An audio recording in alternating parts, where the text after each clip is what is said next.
Good morning or good afternoon to everyone, and welcome to the Insider's Guide to Understanding CCRCs or CCRC 101.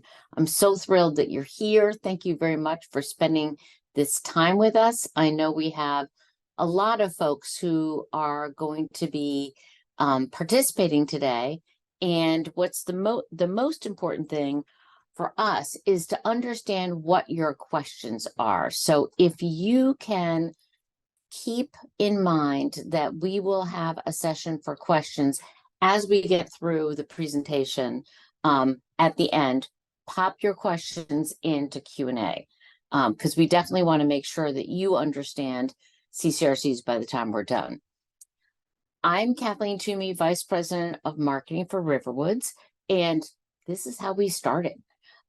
Two really smart women in the Seacoast, Mariana Hatch and Rosemary Coffin, decided there had to be a better way to get older in the community with support even when you need it. So they had this idea. The first Riverwoods Exeter was opened, and today we are the largest family of CCRCs in Northern New England. We have Riverwoods Exeter, which is our first location. We have 3 separate campuses there: Riverwoods Manchester, which was our first acquisition, and Riverwoods Durham, which is our newest build. These 3 communities all have the same shared values, the same practice, and we are all governed within the same family of communities. The 3 CCRCs are overseen by a CCRC board, which focuses on the day-to-day operations and sustainability for the future. The group, Riverwoods Group, is here as a support system for the 3 different communities. Riverwoods Group provides professional fee-based services to each community, which is mostly back of the house, like IT, HR, marketing, and quality. And the group helps to fund the risky portion of any projects for growth within the communities, growth or improvement, and any new ventures that the communities want to participate in. Each of the 3 communities are financially independent, and each one has an opportunity every year to provide additional funding to the group based on asset availability. So that's how we are structured. We are not-for-profit, we are mission-based, and as Marianne and Rosemary's dream of bringing a better way of life to older adults has grown, we are keeping that mission alive today. So that's who we are. That's part of why we do this. We want to make sure that people understand what a continuing care retirement community is, so you know what you're getting into, and you have the chance to ask any questions. So obviously you're on mute, but we welcome questions. I love questions. I see a couple already. Put your questions in the Q&A, and I will address them when I'm done with the presentation. We always want to improve what we do and make sure that we answer your questions. So let me know if there's something that I could do better, if there's a topic you'd like to see covered. Just again, we are really wanting to be of service here. A little bit about me. I've been at Riverwoods for 16 years. I lead the sales and marketing team here. And on the side, I launched a podcast called Seniority Authority, which answers questions about aging. You can find Seniority Authority on your phone, wherever you get your podcasts. It's available everywhere, and you can search by topic. So it's really more about interviewing experts on the leading research and authors and, just addressing your questions. So if you have a question you'd like me to take on at Seniority Authority, let me know. I will track down the expert and answer it. So that's me. What we're going to talk about today, we're going to set the table for our conversation. So it's a beautiful day here in New England, which is unusual because we've had a lot of rain. So thank you for being here or wherever you are. Thank you for spending this time. You're ahead of the game already. You are curious and you want to be educated about this option. A lot of people bury their heads in the sand. So congratulations for just being here and being open to what you're going to learn. What we're going to talk about is, why is aging different today? What's different today versus when your parents were this age? What is the CCRC concept nationally? Why is this the right time to learn about CCRCs? And then we're going to go into a little bit of contracts and ratings and what your choices are. This is a very kind of technical presentation. I'm not going to talk a lot about lifestyle or enjoyment, etc., but at least this will give you the basics. And everyone that participates in this survey can get a copy of our Insider's Guide, which is something I put together a while back. It is, 28 pages. It's got a lot of detail that I'm not going to get into, but you can take this guide and go anywhere in the country and look at CCRCs, and it will give you questions to ask, help you to understand contracts, etc. So today we're just going to skim the surface. Okay, so you are very popular. There are a lot of yous right now. So today in the United States, we have 10,000 people every day turning 65. This is the boomers aging into retirement. So you can see the cursor right here. This is where we are at 2023. These are all the prior years. These are all of your grandparents, your parents, etc. So the country has never seen an explosion of older adults like we are experiencing now. Things are different, just demographically. That's just facts. What else is changing, also demographically, also facts, is the number of people in the workforce for every retiree has declined. You look at 1950, when there was a high of 7 people in the workforce for every retiree. That has dropped to 2011, where there's 4 people in the workforce for every retiree. And it's projected to be, in 2050, 2 people in the workforce for every retiree. Now that's 2 people in the workforce, not 2 people in the senior living industry. It is not the sexiest industry for people to enter into. I do a lot of mentoring with college students and other students, and I am beating the drum that this is an exploding industry. But why it's important to you is that if you are thinking about, my plan is to stay home and bring in care, bring in everything I need, that is going to be harder and more costly than you might imagine.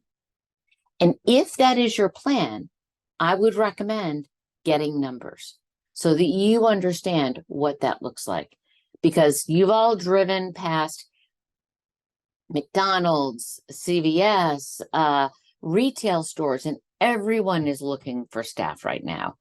That is even harder when it comes to senior living. A lot of people now want to stay home, work in their pajamas on a computer. So that's another fact. What else is different about you?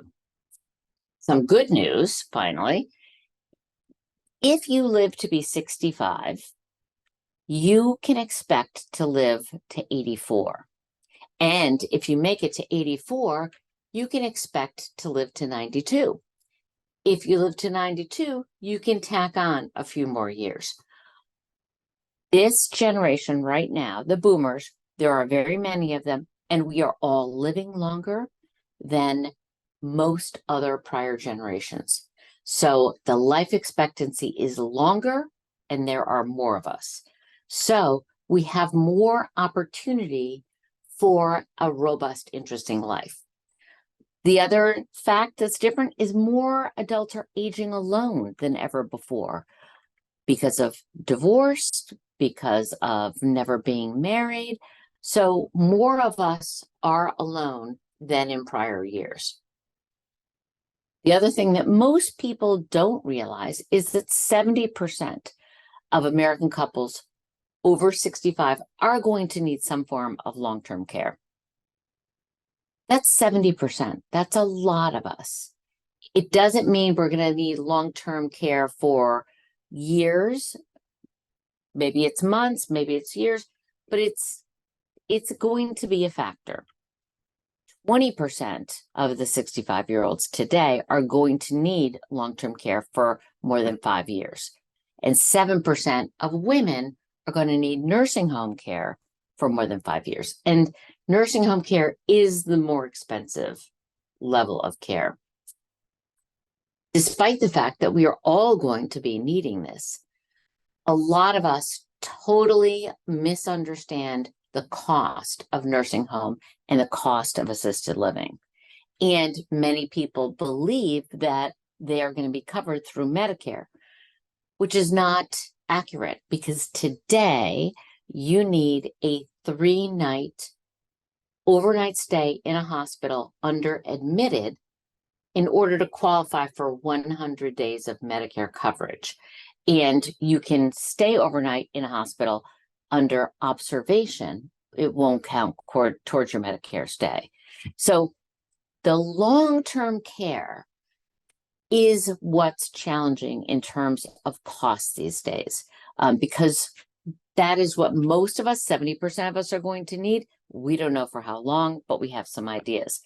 If you have long-term care insurance, that's excellent. That's what we call a bridge to the future.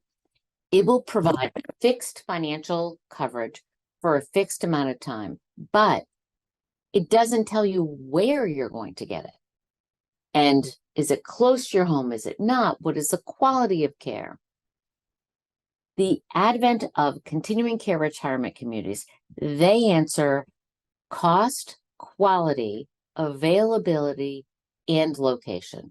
So it's pre-planning for those needs that you're going to have.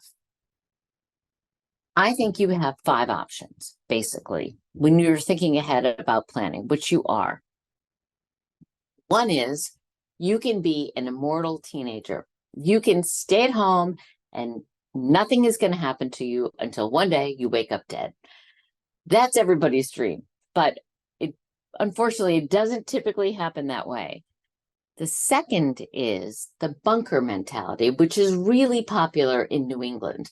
I'm going to stay at home and I'm going to bring in care. I'm going to bring in the landscaping, the landscaping and the plowing and the roof work and the plumbing and somebody to help me if I need it. And if I need help with activities of daily living, they will come to me. I am staying home because I feel that staying home makes me independent.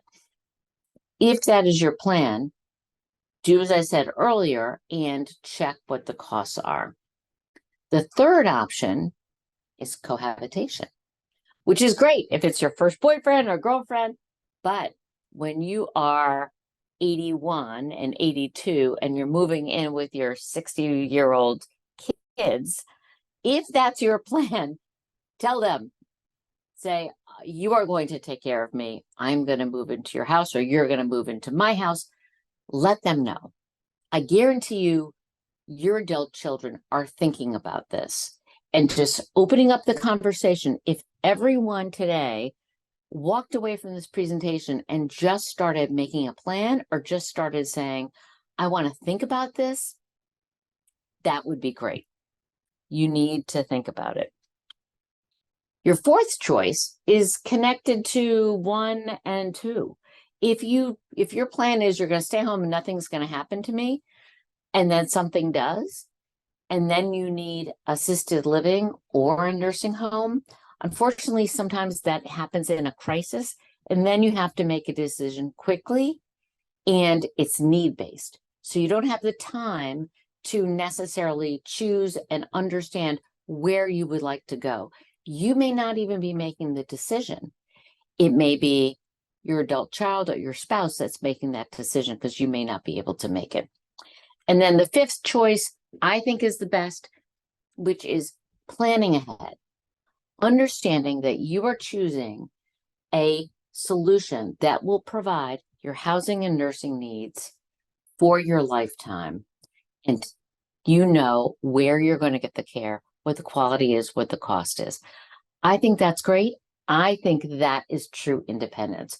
You have figured out a plan for your future, and you've known already, if and when I need it, I know where I'm going.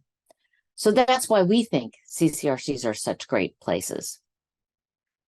Now, just to back up, CCRCs are not a very well publicized option. We've been around for 100 years. It's a very stable industry. There are 1,900 across the country. The majority of them are not-for-profit. About 80% are not-for-profit. And oftentimes they are in small groups, like the Riverwoods group, 3 communities. They're often in bigger groups in other parts of the country. But in New England, there's not very many, and they're not necessarily well understood by people, which is why we have this presentation. First of all, we're not real estate. We are the prettiest insurance product you will see. You are choosing an insurance product when you move to a CCRC. Depending on what state you're in, the contracts are regulated by that state. And the financial performance is also reported to the state annually. And the government considers that if you move to a CCRC, you are actually prepaying or insuring for your potential healthcare needs. So a portion of your one-time entrance fee and a portion of your monthly fee can be tax deductible because you're paying insurance. You're not owning the cottage or the apartment that you're choosing. You are making an agreement with the CCRC to provide housing and nursing needs. So it's a smart financial decision because it is insuring against one of the most costly times of your life. But it's also a courageous move. It's a lifestyle choice. So you have to be independent to move into a CCRC. You have to move in independently because we are an insurance product. And then you make new friends. You are free from home maintenance, from shoveling and landscaping. If you want to garden, you can.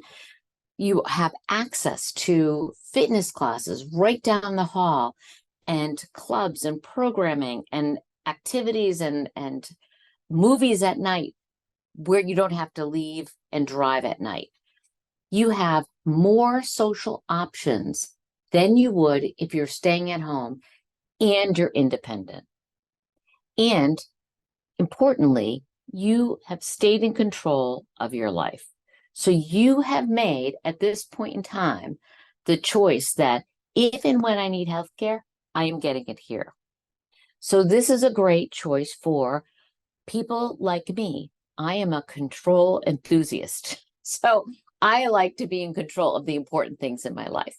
This is important. So that's the kind of choice it is. A CCRC varies widely all across the country. And what I'm going to touch on today are the consistencies that are typical across the country. And then we'll go and talk about, how things are different. Generally, you enter when you are at least 62 or older, and that you're independent and you can live safely on your own. So you have to be independent. So it's not one of the places that you can say, I'm going to wait until I'm sick and then I'm going to move in. Can't do that. Generally, a CCRC provides 4 levels of care: independent, assisted living, memory support, and nursing care. If you are a resident at a CCRC, you can move back and forth between the 4 levels as your health needs dictate. So if you get pneumonia and it's having a tough winter, you can go to the health center, stay there, get stronger, come back to your independent apartment. Then you need a hip replacement. You can have the surgery, go to assisted living, recover, come back to your independent apartment. So it's very fluid and it is based on what you need. There are services and amenities at every one of those levels. And typically, to get into a CCRC, there's two fees, a one-time entrance fee and a monthly fee. And a portion of each of those are tax deductible. And the big difference in cost is the size of the home.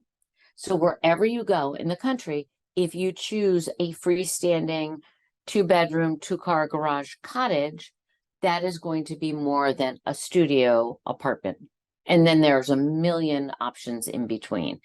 At Riverwoods Exeter, we have 40 different floor plans and prices. So there's a lot of choice there. You have the time to meet new friends, to pursue new interests or your current interests, because you don't have to worry about shoveling and lawns, and if the washing machine breaks, and how are you going to screw the light bulb into the ceiling in the closet? All of those things are taken care of for you. And also, all of the not-for-profit CCRCs have what we call benevolence clause. So if you outlive your assets through no fault of your own, you can apply to the community for benevolence. So that's really important. And those are generally the consistencies among the CCRCs. So one way of thinking about it is it's one roof and there are multiple levels of care, but the majority of people who move to a CCRC are living in independent living.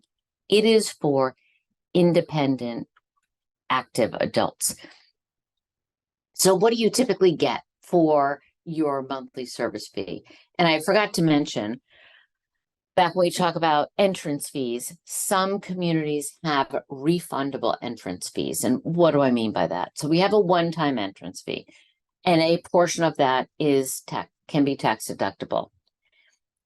You can choose a community that has a 90%, 80%, 70% refundable contract, which means when you pass away or if you move out, you get your estate gets 90, 80, or 70% of that entrance fee back to you when your unit is resold. So coming to a CCRC means, it's kind of like that analogy of putting your oxygen on, means you're taking care of yourself, but you have money that can be left to your children or to whomever when you pass away. So that's nice because that's a little asset preservation. So what are you getting for the monthly fee? Well, you generally have a flexible dining plan. As I mentioned, inside and outside maintenance, housekeeping, laundry, and transportation. So generally, CCRCs have transportation. If you need to go to a doctor's appointment and it's a snowy day and you don't feel like driving, we will take you. You also have access to fitness classes. And this is really fun because a lot of CCRCs now are just exploding with interesting fitness programs with yoga and Tai Chi and TRX. And it's just a wonderful kind of resource. And it's all people around the same age. So you don't have to feel embarrassed about going into a gym and everybody is 20 years old in spandex. You also have access to healthcare, really important. We at Riverwoods have a wellness clinic. So if you're in independent living and something happens and you infect your finger, you can go down and check with our nurse practitioner. She can help you and take care of that. You don't have to go to a doctor's office. So there's that. And then you have the levels of care. We also cover utility and property taxes, etc. So those are some of the monthly amenities. Now let's talk about contracts. There are typically 3 different contract types nationally in CCRCs. And in the booklet you will get, there is much more detail on this. Excuse me. Let's start with a type A. Type A, or an all-inclusive contract, is probably the more expensive option. And what it provides is consistency with the with your outflow of money, consistent expenditure every month. So there's an entrance fee that changes based on the size of the home. There's a monthly fee, also changes based on the size of the home. You have full access to healthcare. Your insurance covers everything. So if you are paying $3,000 or $4,000 a month for your independent apartment, and you need to go to skilled nursing or nursing care and get very extensive care, your cost is not going to change, with the exception of two more meals a day. So in a CCRC like Riverwoods, we provide the equivalent of one meal a day, although we have flexible dining points, so you can make it up however much you like. But when you are in healthcare, you need 3 meals a day. We provide those. But basically, there's consistent outflow of your expenses. So if you want great predictability, the type A is the great model for you because it does not change. So no matter where you are. And let's talk about couples. This is a great option. CCRCs are a great option for couples because, as we know, nobody ages in the same way at the same time. So instead of your spouse being your caregiver, you can be in assisted living. Your spouse can be living in independent living. You're still paying the same amount, having 2 apartments, and you can go back and forth to visit your spouse. These are primarily not-for-profits. Now let's go to the opposite and talk about the type C contract. The type C has very little entrance fee and sometimes no entrance fee. The monthly fee is much less, but there is limited access to healthcare and no insurance. So this is where most of the for-profit players are in the market. It's inexpensive.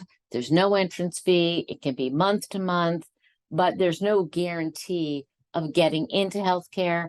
And when you are in healthcare, if they have an affiliation with a healthcare assisted living, that's nearby, you're going to pay full freight for that. So you're not saving money on the long-term costs. So that's type C. And then in the middle, there is the defined contract, or type B.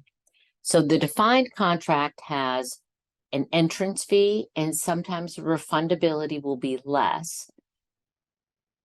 And by the way, not all type A's have refundable entrance fees. Some of them have no refundability. So in a type B, it's defined insurance. The refundability varies. The monthly fee is generally less, and it again depends on the size of your home. Healthcare is included and the insurance is defined. So what that might look like is maybe instead of paying $4,000 for your monthly service pay, you pay $3,000 or $3,500.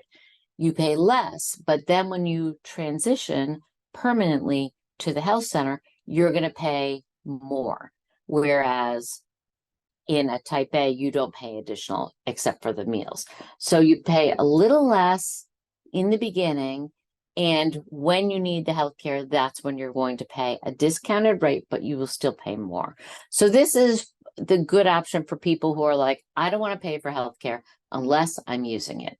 This is a good option. The cost is still significantly less than what would happen if you stayed at home and moved directly into assisted living when you needed it. This is also not-for-profits. So, for example, Riverwoods Exeter and Riverwoods Durham are type all-inclusive. Riverwoods Manchester is defined. So it's just the way that you might like to choose your flow of money. And there's a lot more detail in here, but this is basically what you need to know when you're going to a community. They will all be beautiful. They will all look nice, but you want to ask the person that you're talking to, what type of contract is this? And what am I getting for this? Because it's great to go where your friends are going to go, but you want to be smart about what you're choosing your neighborhood, your community, your friends, and you want to understand how your money is going to be using and funding that. It's really important. Don't just go for the beautiful home. Understand what the contract includes. Now, as I said earlier, CCRCs have been around for 100 years, but I think we are at what Malcolm Gladwell would call the tipping point. I think this is the time for CCRCs. It's like the character actor that suddenly breaks out into a lead role. This is our moment. Why? Because we have better health care. That's why we're all living longer. We also have increased medical costs and increased longevity, as we talked about earlier. So that means we have higher lifetime medical and long-term care costs. Living longer, it's more expensive, etc. So that's happening. Also, the world has changed. Our kids are sandwich generation. You have dual career couples. You have kids that are far flung. They may not be in the same town, in the same state, or even in the same country. And they're getting married later. They're having children later. And they are more pressed for time because they're balancing work, family, kids, dual careers. So it's not like our grandparents where everyone was generally close by. And, typically, often the women didn't work and they were there to help out. And you are different. Today's 65-year-olds look way different than a generation ago. You're more active. You're doing more things. You're traveling more. You're more independent. You're not content to sit on a rocker on your porch and wait for your grandchildren to come and visit you. So you want more out of life, and you want to be in the driver's seat around your choices of how that life gets lived. A lot of people don't like the idea of moving into a community. And there was a survey that was done a few years ago that talked about if people who were at home, if they had it to do over again, would they do the same thing? And people generally said no for these reasons. And let me know if any of them sound familiar. One, they didn't want to admit they needed help. New Englanders, self-reliant, not asking for help. Two, the timing was unexpected, of course, because you don't put, hospitalization on your calendar like you do, birthday, Christmas, Halloween, Rosh Hashanah. You don't look forward to that. You didn't want to talk about it. Please talk about it. If you do nothing else, talk about this with your spouse, with your kids. Don't be afraid of the future. Plan for it. 4, they thought they had more time. And 5, they hoped the issue would resolve itself. I don't think we've gotten to the self-healing body yet. It would be nice, but, ignoring the future is not a good plan. It's not a plan for success. Over 50% of the caregivers and the care recipients said if they had the choice, they would plan and do something different. You have the choice right now. One thing I would encourage you to think about is that the next 5 to 10 years are going to be different than the last. There are going to be some positives, some negatives, but it's going to be different.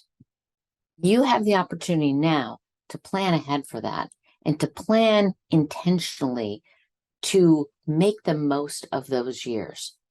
You want to find your purpose, your community. You want to have peace of mind for you and your family. For all those who are here who say, I am aging in place, if you don't have a plan for how to combat social isolation, how to anticipate what's going to happen when your physical abilities change, because they will, and understanding what the cost is going to be to help you stay in that home, you're not making a plan. You're burying your head in the sand. So my message to you is plan now. Don't wait for a crisis. One shocking statistic that I think is worth sharing, and as we've all experienced this, with COVID, is that as we get older, we spend less time communicating. So there's a drop of 50% of amount of time spent communicating just in these years.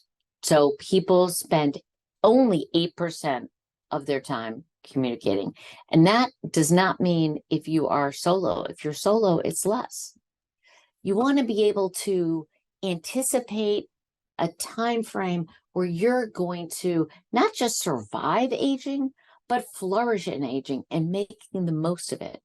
One of my favorite, as I said, I do this podcast and I get to interview all these great experts. And one of my favorites is Dr. Robert Waldinger, who is with Harvard University, and he runs their Lifespan Project, which is the world's longest scientific study of happiness. In fact, he just wrote a book called The Good Life, which is on my shelf somewhere. Okay. So he just wrote a book called The Good Life, Dr. Robert Waldinger, and he summarizes this study, the world's longest scientific study of happiness. They started in the it's been going on for over 75 years, and they look at people's financial success, their marital status, their spiritual practice, their fitness, their nutrition. They count how many books they have in their living room. And it boiled down to one factor. Good relationships keep us happier and healthier. Period. Good relationships. That means both the deep relationships, deep, meaningful relationships with your spouse, your very close friends, and the relationships you have at the dry cleaner, at the coffee shop, standing in line at the DMV, the people that you connect with on a regular basis. That is the key to happiness. So you want to choose and build a life of intention that includes social connection to help you remain happy and healthy. If you are interested in a CCRC, there are two things generally that you need to do in order to qualify. One is a health assessment, which is our way of assuring that you are independent. Again, every CCRC is different. At Riverwoods, we do the health assessment within our community with our nurse practitioner. And it is generally, sit, stand, we list all of the medications, and there is a cognitive test as part of it. And it doesn't mean for us at Riverwoods, we don't exclude certain diseases. So some communities will exclude certain diseases. They will eliminate you if you've had, multiple falls, etc. We don't do that. So you want to understand, again, when you're looking at CCRCs, what are the criteria that they exclude? So you want to understand that. The medical and cognitive assessments, those are really important because, unfortunately, over 16 years, I have seen couples who everyone assumes are fine, He's good with names, she's good with faces. They've been a couple for a long time, but we have to assess them separately. And sometimes we find some significant cognitive loss, not general, like I'm forgetting my keys, but significant. If there is significant cognitive loss, then that person cannot qualify to come in because they have to be able to live independently.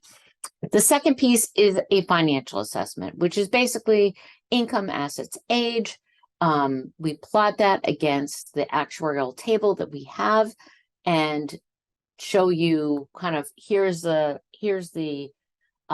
outflow, and that you would qualify, you wouldn't qualify. And the beauty of a CCRC is at that point you can say, okay, I think I want a 2-bedroom. That seems like it's going to be a little expensive. Let's look at 1-bedroom with den, or let's look at a smaller, 2-bedroom, or so you have options. So one thing I wouldn't do is I wouldn't assume that you can't afford or that you wouldn't qualify. I would investigate and take a look for yourself, because I think that's an important part of the process. And it's not a complicated process either. It's very easy. As I said, and we're nearing towards the end, I have a booklet that I put together that everyone is going to be able to get as a result of attending this workshop. So if you have more questions, that should be answered. I would encourage you now to put your questions in the Q&A and start populating those. In the workbook, you'll find a number of questions. How do you ensure that the CCRC is financially qualified? We have a lot of questions for that. How do you understand what the personality is like in the community? There's no substitute for going and meeting residents and having dinner and having lunch. So there's more questions there. If you're interested in any one of our 3 communities, we welcome you. Schedule a tour. We also have a lunch and learn session every month for all 3 communities that are run by our sales team. And that's another good, very easy, very safe way to get on Zoom and learn a little bit more about Riverwoods Exeter, Riverwoods Manchester, Riverwoods Durham. Then you fill out a CDP, which is a confidential data profile, and submit that. That will give you a sense of, here's what I would qualify for. Take a tour, meet some residents, and you can make a deposit. At Riverwoods, our deposit is 10% of the entrance fee, which will earn interest for you. Let's see, what's new at Riverwoods? We are so excited. This is a picture of one of the insides of 18 cottages that we are building at Riverwoods Manchester, which are under construction now and will be opening in the spring. If you want a cottage, you can join our wait list, because oftentimes people put a deposit down for a cottage and then change their mind. So it's not too late, and the wait list is as short as it's going to get. So feel free to take a look at that, and that's exciting. Riverwoods Exeter is in the process of planning for a brand new state-of-the-art healthcare center. Right now, we have 3 healthcare centers, 1 in each of our 3 campuses, and we are going to unify them in one new wonderful space that is going to have lots of amenities we don't have now. It's going to have lots of open to nature. It's going to be right on our campus. So that is within the next few years. I would encourage you, if you are interested in our communities, definitely don't wait. We do have fairly robust wait lists for Riverwoods, Exeter, Durham, and Manchester. And I would give yourself permission to check it out, join the wait list, which means you will have the first opportunity for any new project, any new growth. We open it up to our wait list first before opening it up to the rest of the world. So you definitely want to be in on that, because we have had a very exciting few years, and it's just fun to be a part of this community. Shameless plug for my podcast, which is also I have some little interstitials on New Hampshire public broadcasting, but it really, the goal is to help people get smarter about growing older. So please feel free to do that. It's free and a lot of really interesting topics. I am going to go to the questions right now. So excuse my very large pointer. Okay, I'm going to take these one by one. So, we'll go down to we have the first question is, what happens if I put down a deposit on one type of apartment home and then decide I want something bigger or more expensive? You can do that. Once you're on the wait list, what we would suggest is put down a deposit on the largest home that you would like, because then you can be on multiple wait lists. You can say, I want a 2-bedroom and a 1-bedroom and a 1-bedroom plus den. And it's a conversation that you have with us. So we will want to understand, do you want a first floor? Do you want, what's important? Do you want to be close to the elevator? Do you want to have a view of the woods? You know, so that's important, and it's completely up to you. But generally we'll want to start with understanding how big and what is important to you. Someone asked, how do you start the process, tours, waitlist, etc.? And I think my next slide may have that.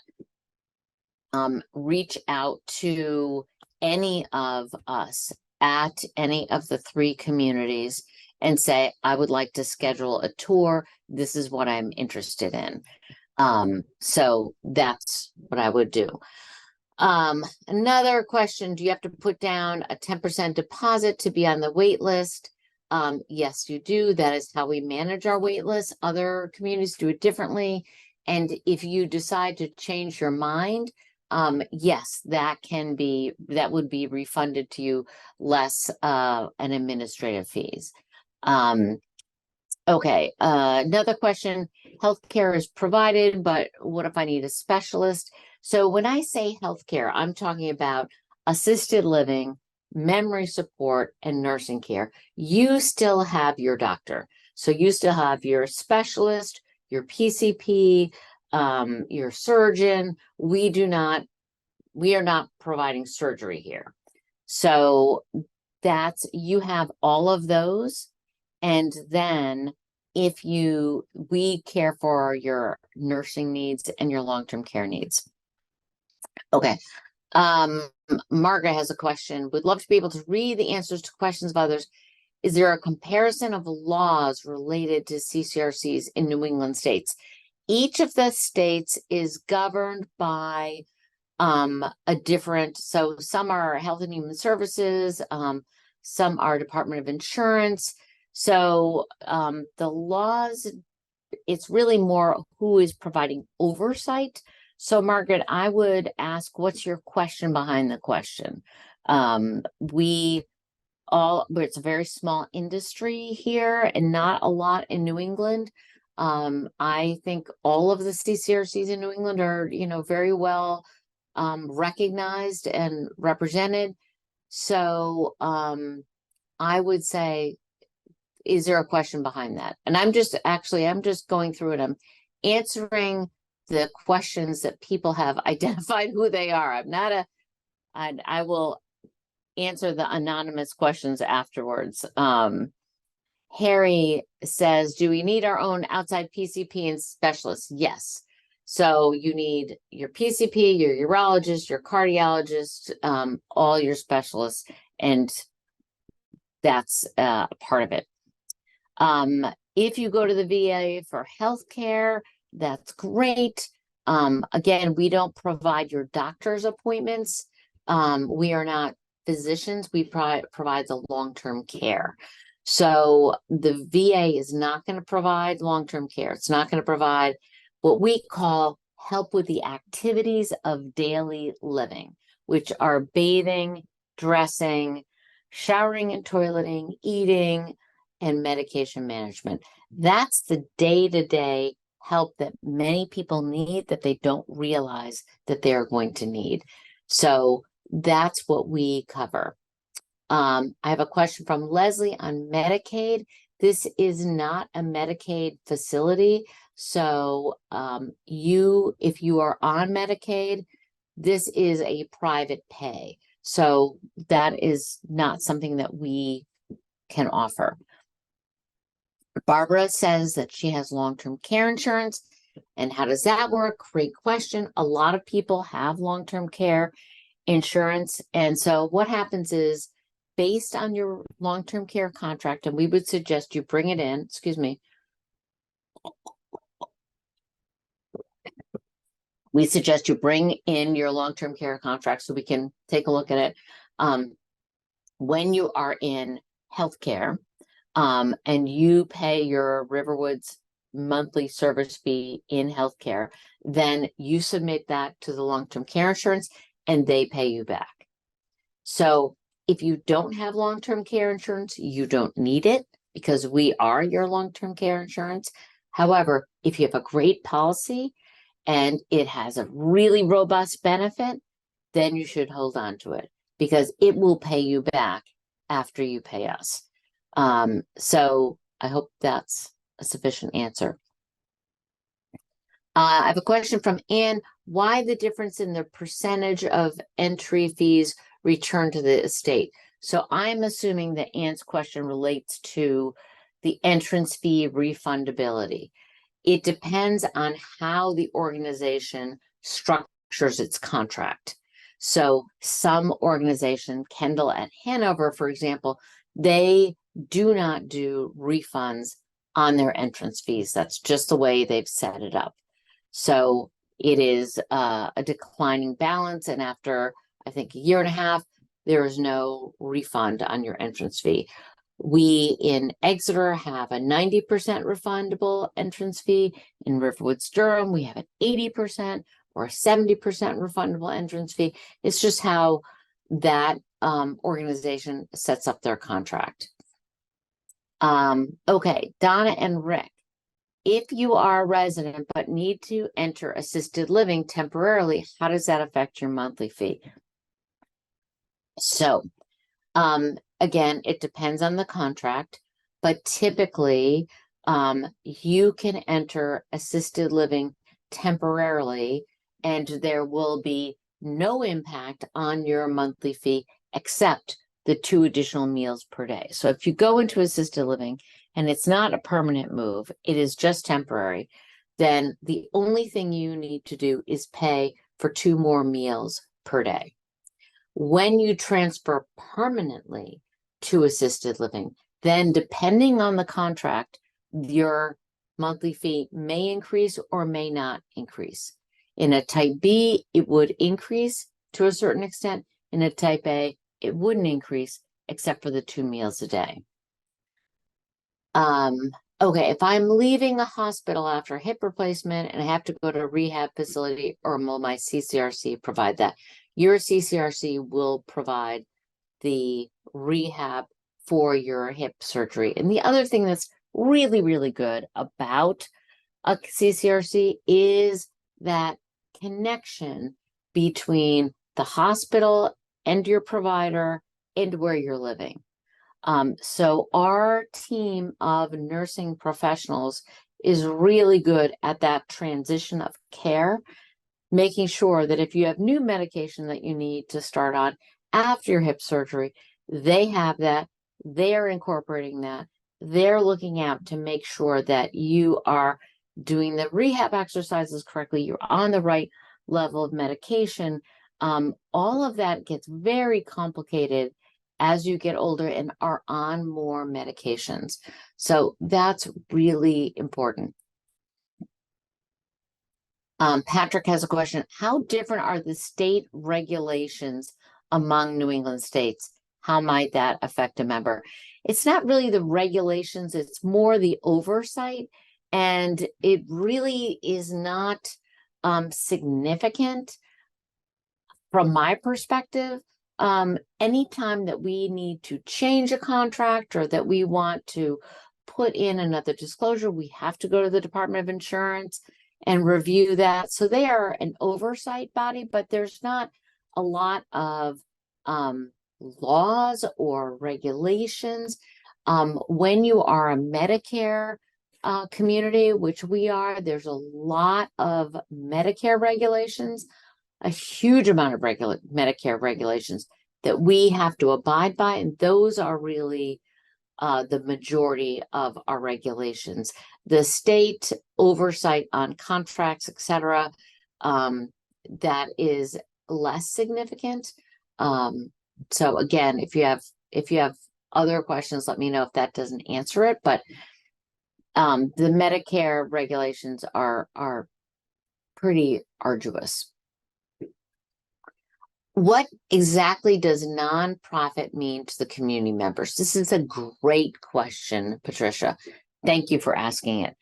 So, as a not-for-profit, it means that we are not operating in order to make dividends for shareholders. We are not operating based on a profit motive. So, we are operating based on the quality of care provided to our community, and our mission is to also give back to others outside of our community.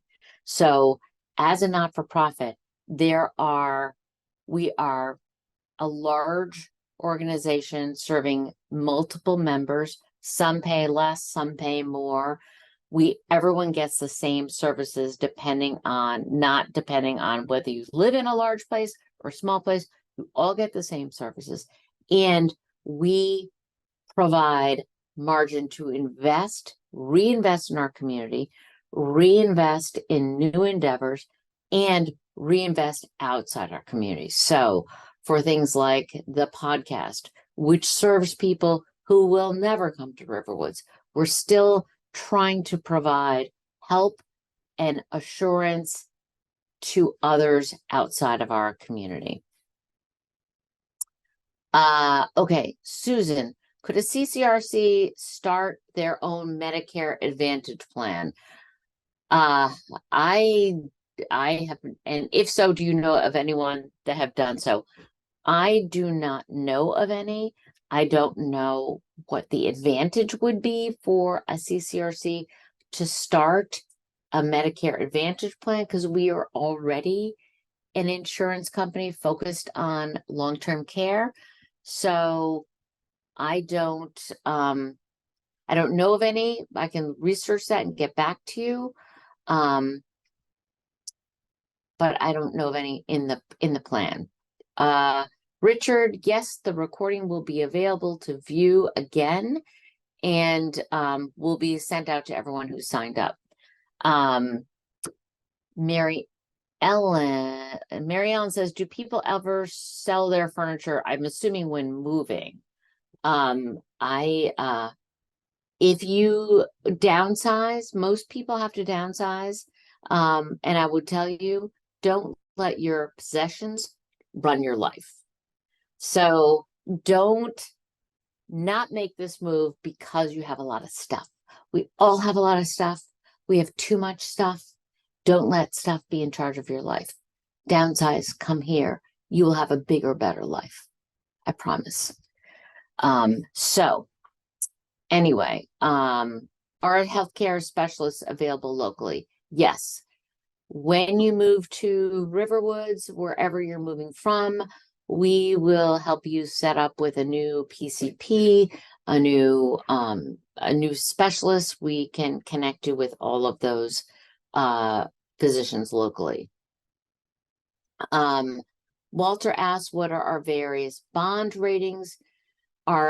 We are at the top 2% of financially strong organizations in the country. We have a Fitch A- rating, which is very unusual. And we are extremely strong from a financial standpoint. Susan has a question. Does Riverwoods have a specific charge on entering for the long-term health care? If you don't have long-term health care, we recently looked into another CCRC which has, in addition to the entrance fee and monthly fee, a 47,000 per person charge for long-term health care. We do not. We consider ourselves to be your insurance. So you have a one-time entrance fee and a monthly fee, and that's it. The monthly fees do go up on an annual basis, so we definitely have that. But we do not have a per person long-term care fee. Leslie asks, would I keep my Medicare Advantage policy? Absolutely. When you come into the community, you keep Medicare Part A, B, D. You keep your Medicare coverage for your doctors, your prescriptions, your surgeries, all of that. We provide your long-term care costs at home. Okay, so that Rich Hayes. I have a cousin named Rich Hayes. So hi, Rich Hayes. Are meal points carried over to the next month? And we have another question on flexible. What do we mean by flexible dining? So you get points on a monthly basis that you can use however you would like for dinner, for lunch. And I don't know the question to whether they're carried over by month, and it may change by communities. So I'm going to ask one of my colleagues to answer that specifically, because I think it does differ depending on where we are. Can you have assisted living services in your cottage? So if you need assisted living, you would transition to assisted living. That means you are going to be in our assisted living campus or our assisted living location, because it's not feasible to send a nurse to your home for that. So that's when you would need to transition either on a temporary basis and then come back to your cottage, or permanently at some point. What opportunities do you have for continuing education? Is there a university nearby or other opportunities? So Joan, I'm not sure where you live, but at Riverwoods Durham, we are, a mile and a half from the University of New Hampshire. All seniors in New Hampshire get free tuition at University of New Hampshire, so you can join their classes. We have a very intellectually curious community here at Riverwoods. So in each of our communities, we have an education committee who invites in speakers and lecturers, and it depends on what you're interested in. We also have a lot of classes on different crafts and different hobbies. We have beekeeping in Exeter. We have lots of different opportunities. So a variety of speakers come to campus, including political candidates, because we're in New Hampshire, so we get a lot of those as well. But we also, that's run by the residents. So the residents decide who they want to invite. And we have a political action committee that chooses who's invited and where. Okay, Susan says, I start out in a cottage and there's a change in my living conditions, death of a spouse, and I want to move to a smaller place. Are current residents given priority in changing residences, or would I compete with those on a waiting list? Excellent question. We have an internal move policy. So if you want to move to a smaller unit after someone passes away, you would just join our internal move policy, and it's a balance of certain people move in off the wait list, and then we have an internal move. So it's very structured. So you do have that opportunity. Thank you, Donna and Rick, for that compliment. How long are the wait lists at Exeter? So we have between 3 and 5 years in Exeter, depending on what home you are interested in. Question from Noreen, if we have a partner rather than a spouse, does that affect the decision for pricing? No. You can move in with a partner. You can move in with your brother, your sister, your significant other. Two people are welcome no matter what your relationship is. Okay. All right, Monique, do all CCRCs ask the inheritors of a residence to pay the monthly charges until a new resident moves in? So here's how it works. When you pass away, we are not going to charge you if you have passed away for your monthly service fee. So that's not going to happen. When you and your spouse or you or your partner or whomever pass away, then we will refurbish the apartment and resell it to the next resident. Once the next resident pays their entrance fee, then your estate will get either the 90 or the 80 or the 70% entrance fee refund. But we do not ask anyone to pay if they are not actually living there. Okay. What is the difference in financial costs of applying age 65 versus age 72? Great question. So I can't answer that on an immediate basis. What I would say is that the longer you stay at Riverwoods, the more you're going to spend because you're here for a longer number of years. However, the key is you want to come in when you are healthy and independent and have the energy to make the move and have energy left over to meet people and get involved. So that's really important. And I get this question a lot. When is the right time? What is the right age? I would say it is probably not in your 60s unless you're married to someone who's younger, who's older. But you want to move when you still have energy and you're independent. So decide sooner rather than later. And also being on the wait list also means you have a greater chance of being able to get into the community should anything change. If you're not on the wait list, then that's a whole process. And you have to wait all of those. But if you're on the wait list, there's more option for you. Okay. Leslie says, how long is the wait list in Manchester? That's much shorter because Manchester, we have renovated everything.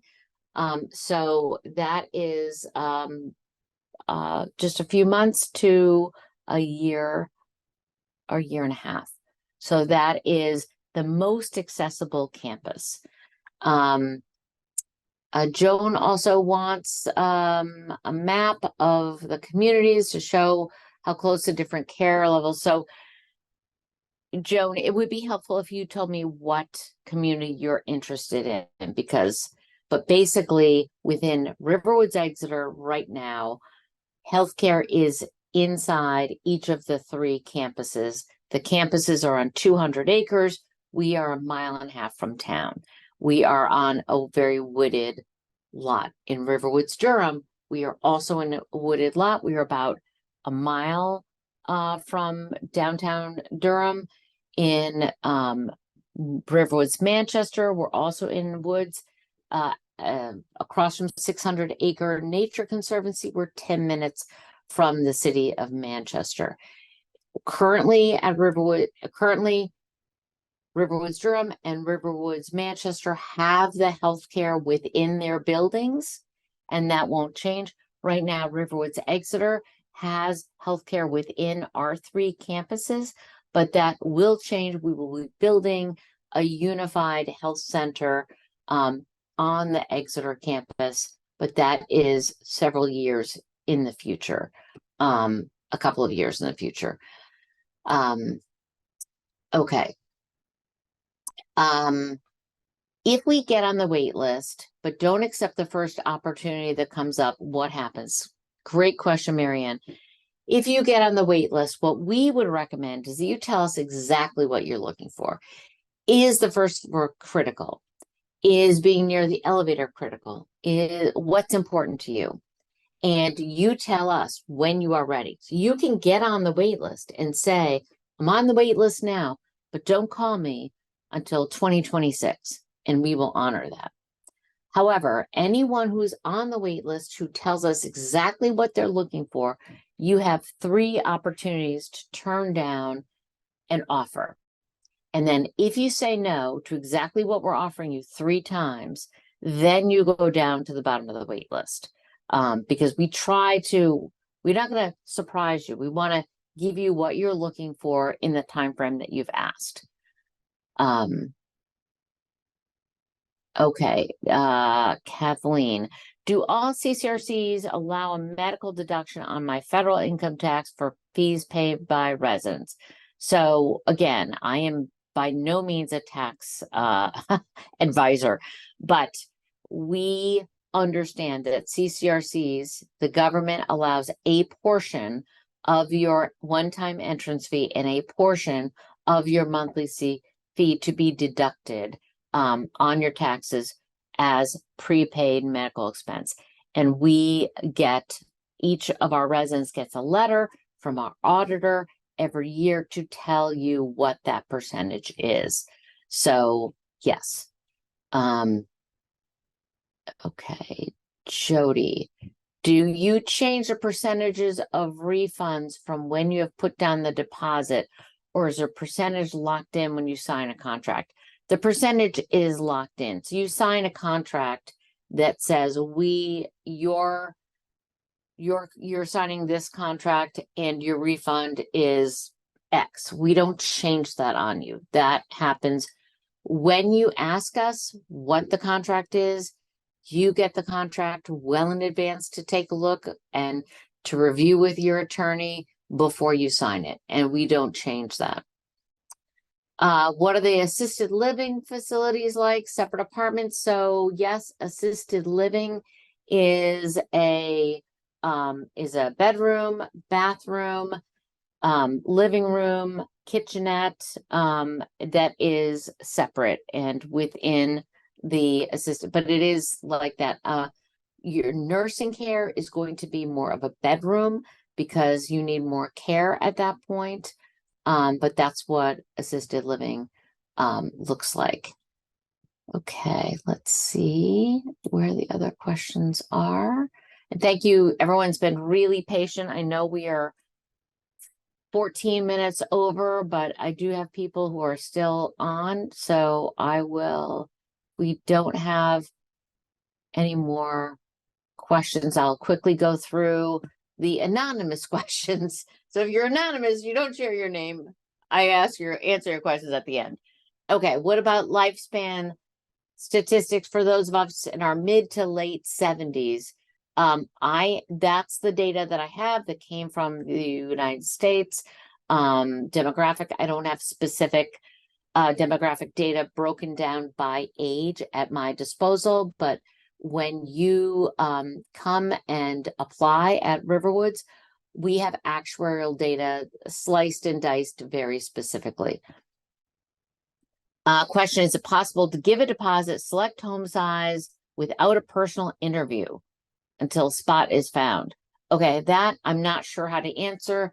You actually have to come here and look at the size. We don't generally accept it remotely, so I'm not exactly sure what that question is about, if you want to clarify.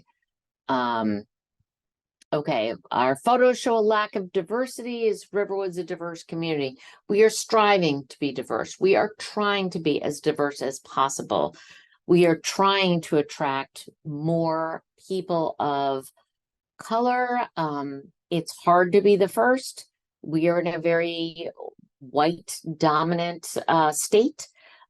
So we do have a little bit of diversity, more in terms of sexual identity, then, but we do have more diverse racial folks, so we're trying. Okay, can you please explain how much of our entry fee and monthly fee is used by Riverwoods to make charitable contributions to other nonprofit organizations? Your monthly fee is used to fund the operations of our community. And your entry fee is used to fund the capital projects within Riverwoods. And a portion of what we do is also contributing to other nonprofits, but there's not a specific percentage I can tell you. How did we handle COVID? Beautifully. That's a really big question. I will just say we were extremely aggressive. We shut down our community very early on, and we had daily updates and regular postings, and you can we have archives of videos about how we handled this with our residents, how we kept them safe. I think we did extremely well. We were very aggressive about it. How confident are you that we have enough nursing and staff in the future? We are known as an excellent place to work. We are known as an innovator within our community. One of the reasons we are gathered in a family of communities is that we provide growth opportunities for our staff. We have about 1,000 residents and close to, I think it is, we have 956 employees. So your ability to move and grow is much more sizable than if we were a single site. And it's our top focus right now is recruiting staff. I understand there's a waiting period. What happens if you're approved then in a few years while waiting, the care needs change? So that's why I would get on the wait list, because it is important. You do have to qualify medically before you come into the community. So sometimes it does happen where you're on the wait list, something happens and you cannot qualify to come in, but we try to make sure we stay connected to you on the wait list to make sure that doesn't happen. Will the new Unified Health Center, we don't know where it's going to be located, so I can't answer that question. How does Riverwoods compare to Edgewood in Massachusetts? Are there tax benefits? New Hampshire is the state with the lowest tax burden in New England, so there's always going to be much more tax advantage to living in New Hampshire as a retiree than in Massachusetts. So I would say yes. Can you transfer between locations? No. So you can't transfer between Exeter and Manchester because we are separate financial organizations. We have separate contracts. So that's how that works. Okay. To be on the wait list, have we passed entrance and financial tests? So Jean's question is, in order to be on the wait list, yes, you do have to qualify financially. So that's important. Okay, Leslie, Katie, who is our salesperson at Riverwoods Manchester, is going to reach out to you to schedule a tour. So I think she has your phone number. Okay. Is it possible to put down a deposit for the wait list without a personal visit? Uncertain. I've never had that question. I don't know why you wouldn't want to see the community, to be quite honest about it. Anyway, that's my answer there. Must residents take mandatory COVID shots? That's generally I would say yes, we do require mandatory COVID shots. If you don't, then we will require you to mask up. and there's other limitations in terms of living within the community. Okay, so we answered 71 questions, and it is now 2:20. So let me just go to our next event slide so that you can all, if you enjoyed this, you can please make sure that you check out this presentation. It's really, really good. It's one we have been doing for a while, the risks and rewards of retirement living. We've got Keith Robertson, who is a national leader in lending in this arena. He's with Ziegler. And our CEO, Justine Vogel, who is going to do a fantastic job. So if you have questions about the ins and outs of the numbers, this is the program to attend. We only do this once a year. So feel free to hover your phone over this QR code to register. And I hope we see you all then. And I think that is what we've got.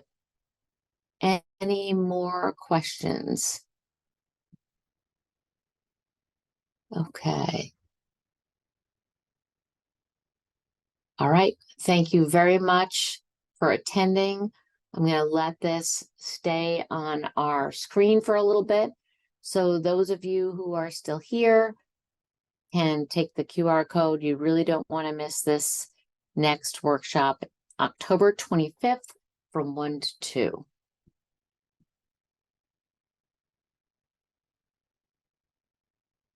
I really appreciate all the people who have come, all your great questions, and for staying with us as we go through a very detailed presentation. So thank you.